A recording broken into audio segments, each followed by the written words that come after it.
वर्तमान विधायक श्री रामचंद्र चंद्रवंशी ने विश्रामपुर विधानसभा क्षेत्र में 20 वर्षों में किया क्या? केवल शिलान्यास व अपना विकास उन्होंने किया और उसी के साथ ये विश्रामपुर विधानसभा में फिर से चुनाव के पूर्व शिलान्यास का कार्यक्रम पर राजनीति शुरू हो गया है। उसी के निमित्त हमारे कल यहाँ के वर्तमान विधायक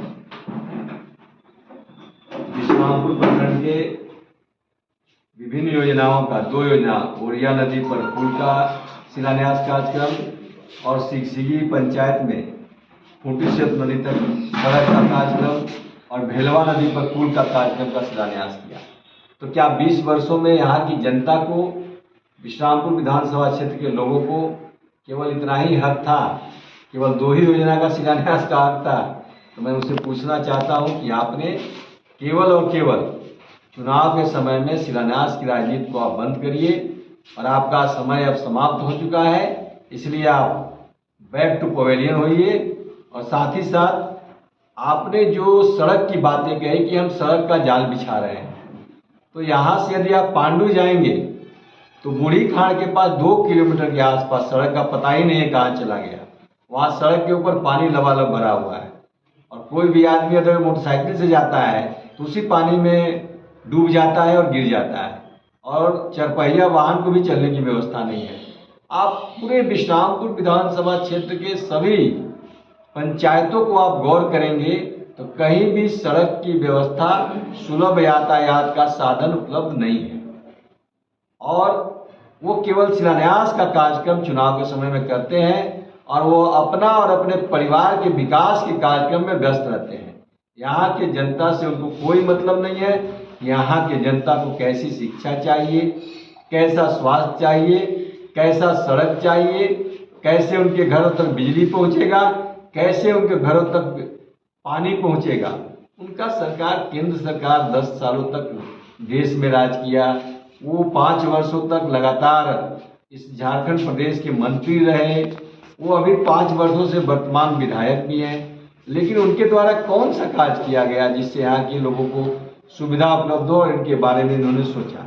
आप लगातार इनका देखेंगे तो चाहे वो घासीदाग का सड़क हो, घासीदाग पंचायत का सड़क होगा, थोड़ा सा भी बारिश हो जाएगा तो घासीदाग पंचायत को लोगों का आवागमन रुक जाता है, न पांडु तरफ जा सकते हैं न विश्रामपुर तरफ आ सकते हैं। आप देख लीजिए सोदाग पंचायत में सोदाग गांव का हाल देख लीजिए, नावा के पश्चिम तरफ वो स्थित है। वहां पर अगर पैदल जाएंगे तब भी आप गिर जाएंगे। मोटरसाइकिल और वाहन का तो व्यवस्था छोड़ दीजिए, पैदल जाने का भी रास्ता नहीं है। आप तमाम जगहों पर पूरे विश्रामपुर विधानसभा क्षेत्र के 7 प्रखंड में आप चले जाइए, सभी पंचायतों में कोई भी पंचायत में सड़क की व्यवस्था अच्छी नहीं है। सड़क की व्यवस्था जीर्ण शीर्ण और जर्जर है। कहीं भी आप जाएंगे और लगातार दुर्घटनाएं हो रही है हमारे क्षेत्र में। आप उसका जीता जागता उदाहरण है शिलान्यास कार्यक्रम का। रेला में देखेंगे अभी जल मीनार बन के खड़ा है, इन्होंने शिलान्यास 15 से 20 वर्ष पूर्व इन्होंने किया था और वह जल मीनार अभी तक उसका उद्घाटन नहीं हो पाया, केवल शिलान्यास होकर के रह गया वो। तो कैसी विडंबना है। और उससे जलापूर्ति भी शुरुआत नहीं हुआ। आप यहाँ 20 साल तक प्रतिनिधित्व किए और एक जलापूर्ति शुरुआत नहीं कर पाए।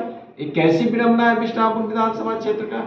और निश्चित रूप से आपको बता देते हैं ये हमारी माताएं बहनें, आप देखेंगे कि रेला हो चाहे स्टेशन लाइन स्टेशन तरफ हो, कहीं भी जब टैंकर का पानी जाता है तो हमारी माताएं बहनें उसके पीछे लाइन लग के खड़ी हो जाती है। इसी के लिए हमारे यहाँ के लोगों ने इनको जनप्रतिनिधि बनाकर के विधानसभा में भेजा था। क्या 20 वर्षों में इन्होंने किया क्या? 20 वर्षों में इन्होंने विश्रामपुर विधानसभा क्षेत्र को दिया क्या? 20 वर्षों में विश्रामपुर विधानसभा क्षेत्र में इन्होंने कौन सा कार्य किया जो यहाँ की जनता के बीच ये आएंगे और उनको स्वीकार करेंगे?